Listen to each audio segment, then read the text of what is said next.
కోనసీమ జిల్లా వాడపల్లిలో వేంచేసి ఉన్న కోనసీమ తిరుమలగా పేరుగాంచిన వాడపల్లి శ్రీ వెంకటేశ్వర స్వామి ఆలయంలో ఈ నెల 7వ తేదీ నుంచి 13వ తేదీ వరకు జరిగే వార్షిక కళ్యాణోత్సవాలకు సంబంధించి అధికారులు సమీక్ష సమావేశం ఏర్పాటు చేశారు. ఈ సమావేశానికి collector Mahesh Kumar, Kothapeta MLA Bandaru Satyanandarao, SP Krishnarao ఇతర అధికారులు హాజరయ్యారు. ఈ సమావేశంలో కలెక్టర్ మాట్లాడుతూ వేలాది మంది భక్తులు తరలివచ్చే అవకాశం ఉన్నందున పటిష్ట ఏర్పాట్లు చేయాలని సిబ్బందికి ఆదేశించామన్నారు. ఈ సమావేశంలో జేసీ నిశాంతి, ఆర్డీఓ శ్రీకర్, ఆలయ డీసీ చక్రధర్రావు, డీఎస్పీ మురళి తదితరులు పాల్గొన్నారు.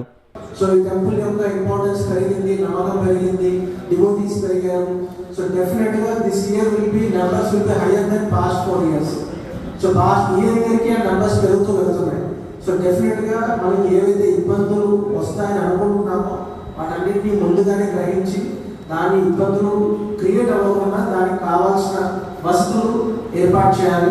సో అవన్నీ కూడా ఆల్రెడీ డిస్ట్రిక్ట్ అడ్మినిస్ట్రేషన్లో ఈచ్ అండ్ ఎవ్రీ డిపార్ట్మెంట్తో క్లియర్గా డిస్కస్ చేసి ఆ given roles and responsibilities with RDO being the overall incharge of the whole activity.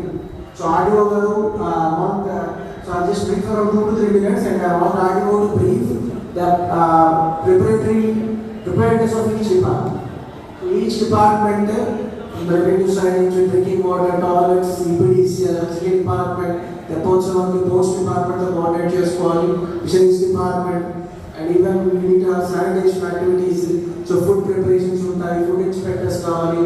So ఇంత massive scale లో జరుగుతున్నప్పుడు we need to be very aware that మన food preparations కూడా ప్రాపర్గా ఉండాలి, దానికి శానిటైజేషన్ ఉండాలి, లేదా టాయిలెట్స్ కావాలి, డ్రింకింగ్ వాటర్, సైనేజెస్ కావాలి, పార్కింగ్ ఫెసిలిటీస్ కావాలి, రూట్ మ్యాప్ కావాలి, మన క్రౌడ్ మేనేజ్మెంట్ ఎంతమంది పెడుతున్నారు. సో ఈచ్ అండ్ యాక్టివిటీ మీద ఇన్డెప్త్గా డీటెయిల్స్గా డిస్కస్ చేయడం జరిగింది already. We are being plan executive లేదా నెక్స్ట్ 1 వీక్లో ఎటువంటి ఇష్యూస్ లేకుండా అన్టువర్డ్ ఇన్సిడెంట్స్ రాకుండా ప్లాన్ చేస్తున్నాం. I think will be successful. God will also help us.